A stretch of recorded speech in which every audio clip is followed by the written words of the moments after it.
Dear bright people, kalau kamu anak kosan pasti sudah paham banget nih ketika harus mencari tempat kos itu mencari yang kalau bisa fasilitas lengkap, ada toilet di dalam, terus juga ada wifi, terus mungkin juga dekat dengan kampus, dan kalau bisa harganya murah. Atau mungkin kamu yang bekerja atau sudah berkeluarga mencari rumah kontrakan yang dekat dengan tempat kerja, akses public transportation-nya bagus, dan pastinya juga murah. Dan kadang kamu masih nawar nih harga ketika sudah deal-dealan dengan landlord atau pemilik kontrakan, dan kadang masih berharap dapat diskon ya.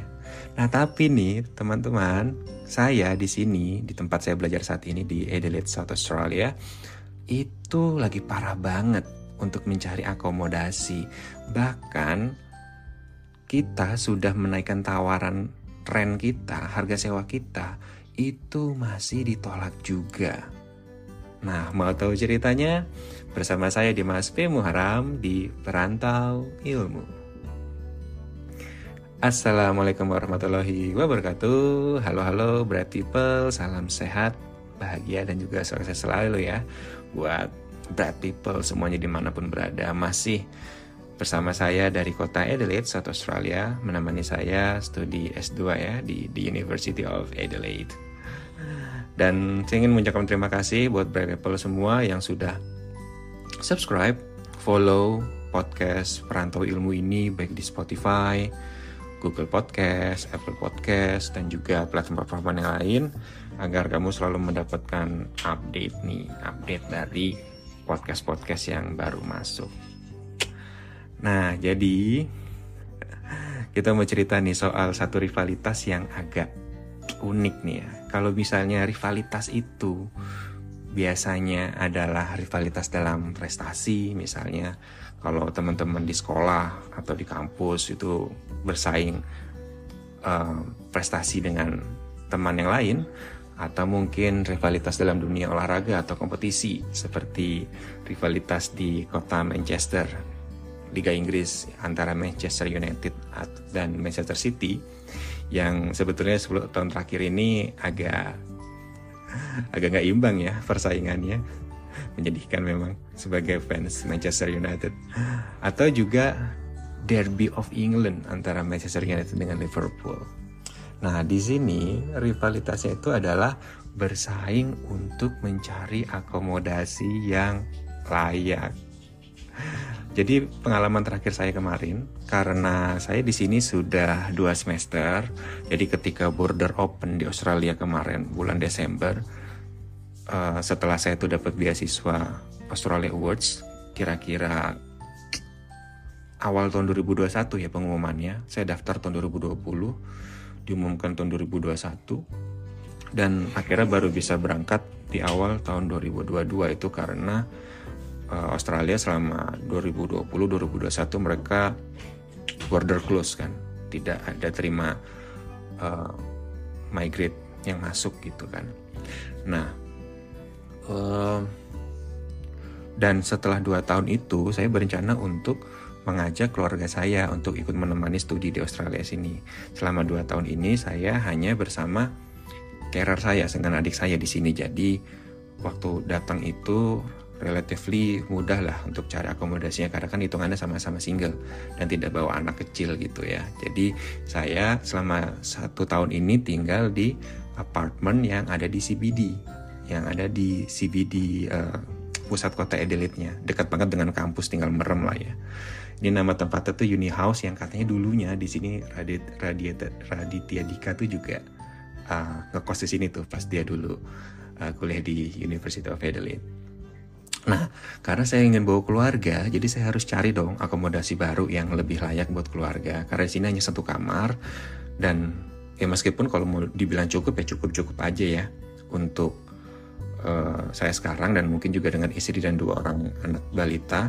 Tetapi biasanya kebijakannya itu untuk di apartemen itu tidak mau menerima couple apalagi bawa anak kecil gitu ya. Alasannya mungkin takut kotor, atau kalau misalnya anaknya rewel mengganggu tenan yang lain gitu ya. Jadi saya carilah rumah gitu.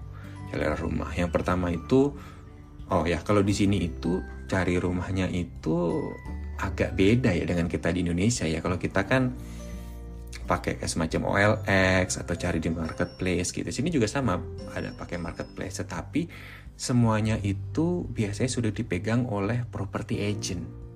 Gitu. Jadi landlord atau pemilik biasanya itu dia menggunakan jasa property agent buat mengelola propertinya, baik dari sisi penghubung antara landlord dengan pihak tenant atau penyewa, atau mungkin kalau ada keluhan-keluhan, dan juga untuk marketing ketika misalnya kosong untuk nyari penyewa baru. Dan juga misalnya ada keluhan dari tenant, ada apa yang rusak segala macam, itu kontaknya tuh melalui property agent.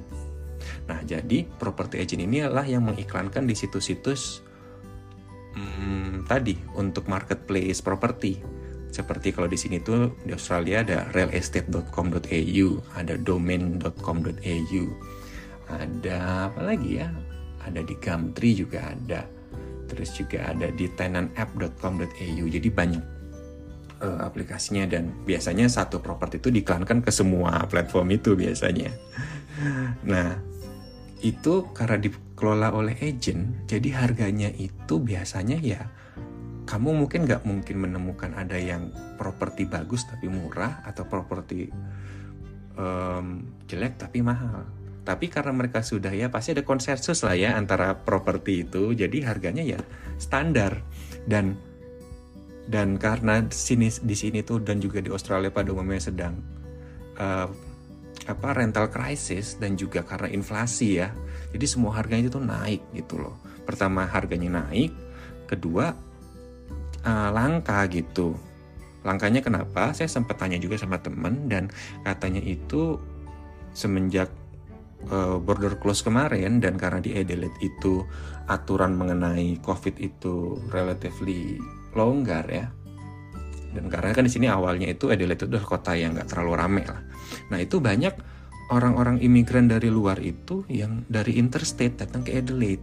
Jadi di sini warganya itu bukan hanya dari student atau dari immigrant workers, tapi juga interstate gitu. Jadi otomatis supply-nya itu stagnan atau bertambahnya nggak banyak, tapi demand-nya itu bertambah tinggi, jadi naiklah rent-nya. Jadi kalau misalnya teman-teman mungkin sering dengar cerita-cerita teman-teman yang kuliah di Australia atau khususnya di Adelaide, dan dia share mengenai rental accommodation yang misalnya dulu itu ya bisa dapat murah lah, itu bisa dapat relatif murah, sekarang itu naik paling tidak tuh 30-50%. Wow.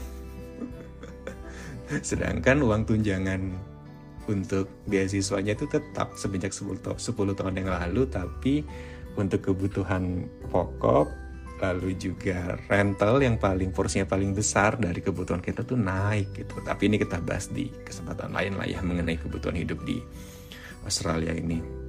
Anyway, jadi buat perbandingan aja ya, saya itu sekarang di apartemen yang sekarang itu rental saya itu $300 Australian dollar per week ya. Kalau di kita itu bisa 2 bulan 3 juta itu kali aja 10 ribuan lah ya rate-nya, kursnya. Tapi di sini tuh per week itu $300 per week. Nah, saya itu di CBD ya. Nah, ketika ingin mencari yang untuk family, saya paling nggak itu cari yang minimal unit dengan 2 bedrooms, jadi ada 2 kamar. Nah, standar itu setelah saya mulai sudah cari-cari dan pengalaman sampai kira-kira sebulan terakhir ini cari, dan mungkin ada kali ya 20-30 tempat yang sudah saya apply dan semuanya ditolak gitu. Itu kalau misalnya itu rumahnya itu unit 2 kamar, kalau misalnya letaknya itu di atas, misalnya di upstairs, itu biasanya lebih murah dikit, kayak misalnya sekitar 320-an gitu ya. Tapi kalau misalnya di ground floor, itu biasanya lebih favorit, itu biasanya bisa 350. Tapi kalau bentuknya rumah itu kan beda sama unit. Kalau unit itu kan seperti apartemen tapi ukuran mini lah ya. Biasanya cuma ada 2 lantai dan ada beberapa unit di sana. Ada 1 unit itu bisa 2 kamar, bisa 3 kamar, bisa 1 kamar. atau tipe studio yang loft gitu kan. Nah kalau tipe rumah itu ya rumah, jadi stand alone gitu, nggak gabung tembok sama yang bangunan-bangunan di sebelahnya. Itu yang paling murah itu bisa ada sih 350, atau ada yang 400, atau ada yang lebih, tergantung jarak dengan CBD. Makin dekat makin mahal. Nah itu ketika kita itu datang, metodenya begini kalau di Australia itu. Semuanya calon tenant itu tidak boleh untuk langsung deal-dealan dengan agent atau landlord sebelum dia melakukan yang namanya itu inspection. Jadi dia itu, kita harus daftar dulu, cariin di infonya di website, lalu kita book inspection, cari pilih jadwal, kita mau datangnya kapan, atau biasa dia sudah memberikan jadwal untuk open inspection gitu ya. Jadi dikasih satu jadwal yang semua peminatnya itu datang di hari itu. Nah ketika hari itu kita datang sudah book, dan biasa waktunya itu nggak lama, paling cuma 20 menit.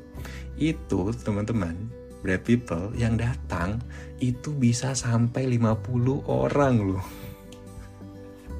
Bayangin satu properti yang datang tuh bisa 50 orang. Sedangkan dulu ketika sebelum era COVID, teman-temannya cerita itu, ya sering kalinya itu ketika datang itu ya ketika datang tertarik langsung deal, ya udah selesai gitu loh. Nah sekarang ini karena yang datang tuh bisa 50 orang, itu aplikasi yang masuk tuh pasti akan difilter dulu gitu. Jadi proses itu agak lama. Dan kita tuh bersaing bukan cuman dengan sesama imigran atau sesama student, international student, tapi juga dengan bule-bule Aussie-nya itu yang mungkin mereka pindah interstate atau mungkin cari yang tempat kerja yang dekat dengan tempat kerjanya gitu. Dan ya gimana ya, kalau misalnya disortir, kita juga nggak tahu sih kriterianya apa ya yang membuat seorang calon tenant itu diterima gitu. Karena ketika misal kita tanya ke agent, mereka juga memang peraturannya tidak mau kasih feedback gitu loh ya buat kita yang gagal ini. Ya kalau misalnya yang pertama disortir dari income, itu udah pasti kalah gitu loh. Karena ya income-nya student, apalagi penerima beasiswa, yang kalau misal kita hanya masukkan tunjangan beasiswa, itu tuh sama kayak tunjangan pengangguran di sini. Jadi kecil banget. Jadi kalau disortir berdasarkan income tuh udah pasti kalah lah gitu, ketimbang sama orang yang memang kerja di sini ya income-nya bisa puluhan sampai ratusan lah ya, ratusan ribu dolar per tahun annually gitu. Nah jadi ya mungkin karena itu makanya gagal terus gitu loh, sampai akhirnya kemarin itu ada satu rumah gitu di daerah yang agak jauh sekitar 7 km dari CBD, 7 sampai 10 km lah ya, cuman masih lumayan accessible untuk jalur busnya. Dan kebetulan waktu itu agennya tuh responsif gitu loh. Mungkin karena agensi kecil ya, saya baca sini bukan agensi yang besar, jadi ketika kita kirim email masih sering dibales. Tapi kalau yang besar-besar tuh biasa enggak, karena mungkin terlalu banyak ya. Lalu inspeksinya itu kebetulan jadwalnya itu pas jam 9 pagi 9 pagi yang biasanya itu kebanyakan jam 5 sore, yang which is itu adalah after work hours gitu. Jadi banyak banget yang datang. Ini 9 pagi mungkin orang masih pada kerja gitu kan. Dan waktu saya datang, ya datang paling nggak banyak, cuma 5 orang atau berapa gitu. Nah karena agak luang itu, agennya bisa diajak ngobrol lah, kayak jelasin kalau kita student. Lalu ya memang kalau saya jelasin juga, dari saya dapat regular stipend, allowance dari beasiswa saya, yang mungkin kalau secara income ya mungkin nggak besar, tetapi tuh buat kami yang student ya we are simple people gitu kan. Yang nggak aneh-aneh, itu udah lebih dari cukup untuk selama ini. Ya udah dia bilang oke, fair enough, dia ngerti gitu kan. Dan mudah-mudahan dari situ sih dia bisa paham dengan kondisi saya. Terus juga setelah dari inspeksi itu langsung saya email juga tuh yang sebelumnya dokumentasi sudah ada di aplikasi online. Jadi modelnya ada kayak semacam online form gitu di sini yang kita bisa pakai, bisa kita isi dan nanti tinggal dipakai template yang sama untuk apply di banyak tempat. Nah saya email, saya jelasin lagi, itu saya attach tuh beberapa dokumentasi kayak letter dari kampus yang menyatakan bahwa saya sudah di sana dan berapa penghasilan saya. Terus juga dokumen-dokumen lain lah ya, kayak apa tuh rekening bank account, terus juga seperti tagihan listrik dan lain-lain gitu ya. Dan juga referral dari property agent saya saat ini, property manager yang menyatakan bahwa saya itu ya selalu tepat waktu kalau bayar rent gitu kan. Nah akhirnya ya alhamdulillah ternyata diterima aplikasi saya gitu. Jadi sekarang saya alhamdulillah sudah dapat property accommodation setelah sebulan mencari, dan itu juga rentnya saya naikkan juga dari yang harga aslinya itu cuma $395 per week, saya naikin jadi tambah $5 lah, lumayan. Yang dulu tuh saya pernah rentnya itu 300, saya naikin jadi 350 tapi nggak dapet. Nah jadi mungkin bukan hanya faktor rent ya kita bersaing, tapi ya kita harus bisa meyakinkan ke property agentnya gitu. Nah itu rivalitas saya di sini di perantauan dalam mencari akomodasi. Dan ini adalah bagian dari tantangan 30 hari bersuara tahun 2022 dari The Podcaster Indonesia, dan juga bekerja sama dengan komunitas Podcaster Netra Indonesia. So, thank you. Jangan lupa kalau mau terus dapat update dari cerita-cerita saya, dari pemikiran-pemikiran saya, bisa di follow dan juga subscribe Perantau Ilmu di Spotify, Apple Podcast, Google Podcast, atau juga platform-platform yang lain. Dan kalau mau interaksi dengan saya bisa di Instagram di @dimastereducation, atau juga email ke me@dimasmuharram.com. Thank you. Dimas is signing out and see ya.